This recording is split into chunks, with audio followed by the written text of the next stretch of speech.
Welcome to American Black Journal. I'm Stephen Henderson. It's been a busy year for Arise Detroit. After celebrating its 10th anniversary last year, the nonprofit's work is being recognized in a community exhibit called Neighborhoods Rising at the Detroit Historical Museum. The display focuses on the people and programs that have partnered with Arise Detroit, especially for its signature event known as Neighborhoods Day. That's when thousands of people come together on the first Saturday in August for a number of activities across the city. Take a look.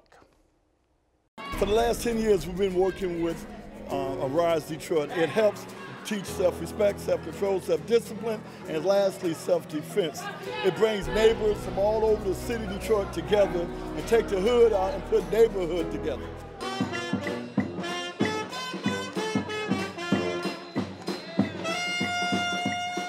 And so what we've done, we've joined in with them to do an outreach for our community here where our church is located. Because I feel it's very important that the church and the community has to reconnect. If we're going to turn our city around, if we're going to save our young people, then the church has to get out of the church and come in the streets. It is called citizens to believe in their neighborhood, have hope again in Detroit, that they see they can come together and love one another, take out that division and its unity.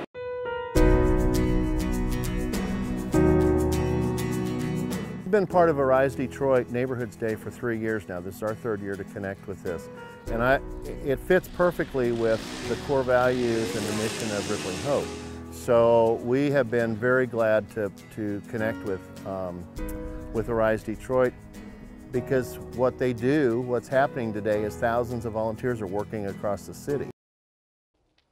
All right, here to tell us more about this year's Neighborhoods Day is Arise Detroit's Executive Director, Luther Keith. He is joined by board member Jackie Burr, who is founder and publisher of The Hub, and Malik Belafont from Manpower in Mentoring.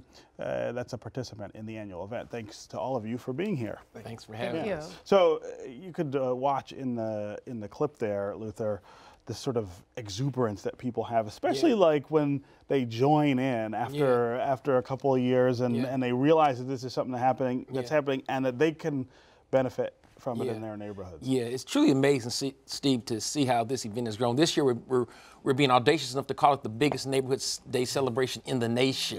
Because we know of no other that comes close to equaling the depth and breadth of what we do. But we've just given people a sense of hope in knowing that, as Joe's to borrow from him, we're on their side. Arise Detroit is on their side. And so we have simply reached out to them, and the people in these neighborhoods have made Arise Detroit. For all of our problems that we all know about, you know, hope is still there, and these people, hearts are still beating strong, and that's what Neighborhoods Day represents, and that's why Arise Detroit has been able to do all the things it's been able to do. 11 years now being commemorated at the Historical Museum. Talk about that exhibit. Right. Well, first, it's mesmerizing. And I think people are really surprised because, like Luther said, this is a really high-touch event that happens annually throughout Detroit. It has gotten, you know, a lot of notoriety over the years through media, but you don't really feel it until you see it. And I saw that myself as a board member and also as a publisher of The Hub. So the last couple of years, we've sent teams out and gone to 30 to 40 events in one day.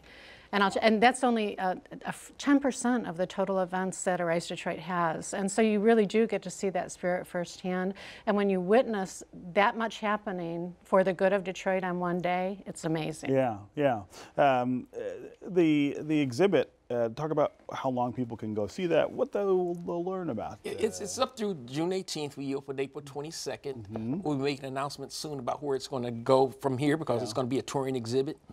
They're going to see in pictures more than 200 photographs from people all over the city of Detroit through all 10 years. They're going to see a video presentation of Arise Detroit through the years, and including a clip from this particular show with you interviewing me.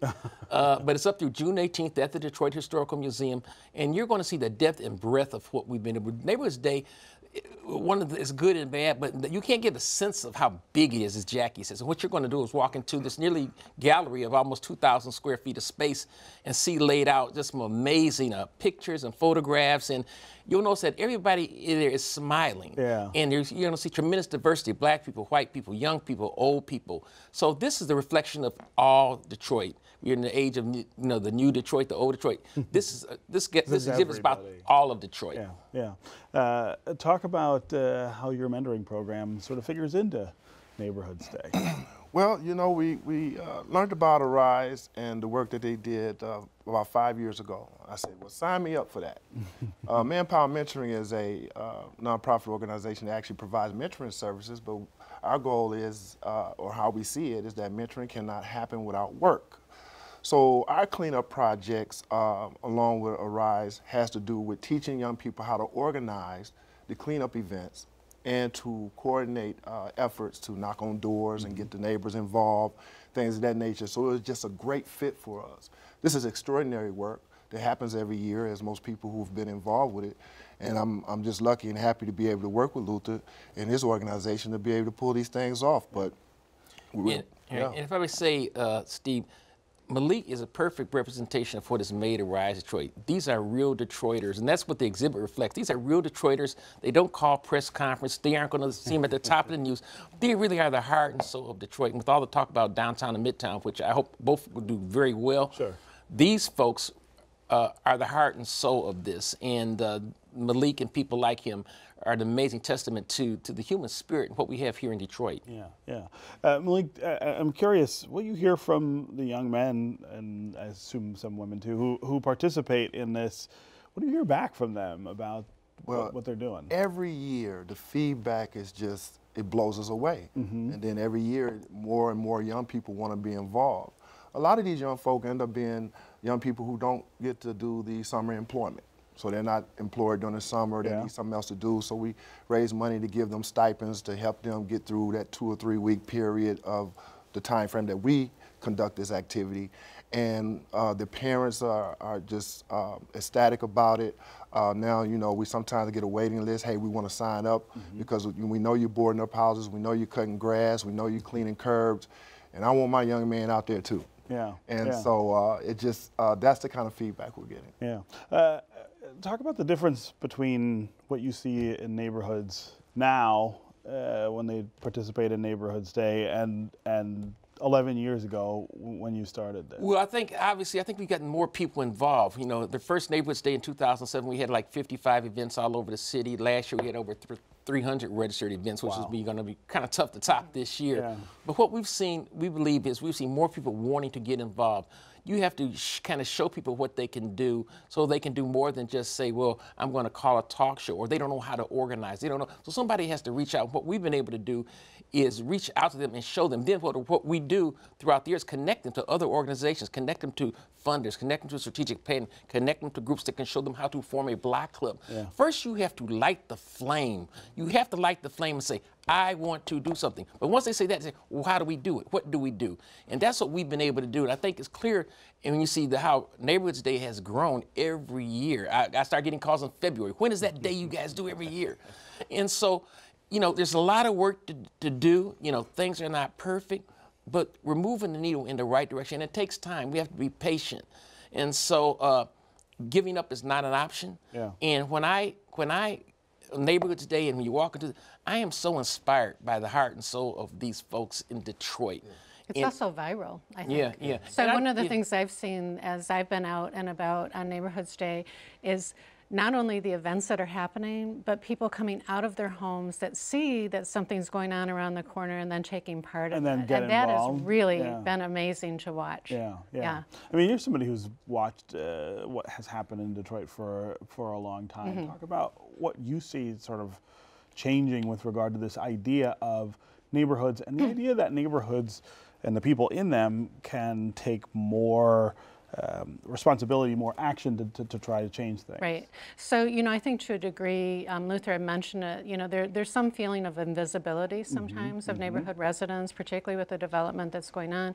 But at the same point in time, and this is the conflict, is that there's a lot of pride in, you know, local communities standing up for their neighborhood and, you know, single-handedly keeping the neighborhood going and moving in the right direction. So I think now what I find really interesting is people are really engaged. If anything, I think they want to take, you know, take hold and elevate activities so that they can benefit by neighborhood resurgence and also position their neighborhood for that resurgence. So there's a lot of adjacencies now. Yeah. And I think the important point to remember is that all these activities are organized by the groups themselves, by the churches. Rise Detroit does not plan any of these groups. This is done by the people. So it's a very they figure it all out. They figure it out. It's a very empowering event to the point where people call us and say, what do you want us to do, when to do it, where to do it? I said, no, you're in charge of all that. You know, so it's a very empowering thing, and that's what we have to tell folks, that, you know, you can do this. You know, don't dismiss the power that you have to effect change, but it's got to start with action. That's what we want to do, motivate people to take action.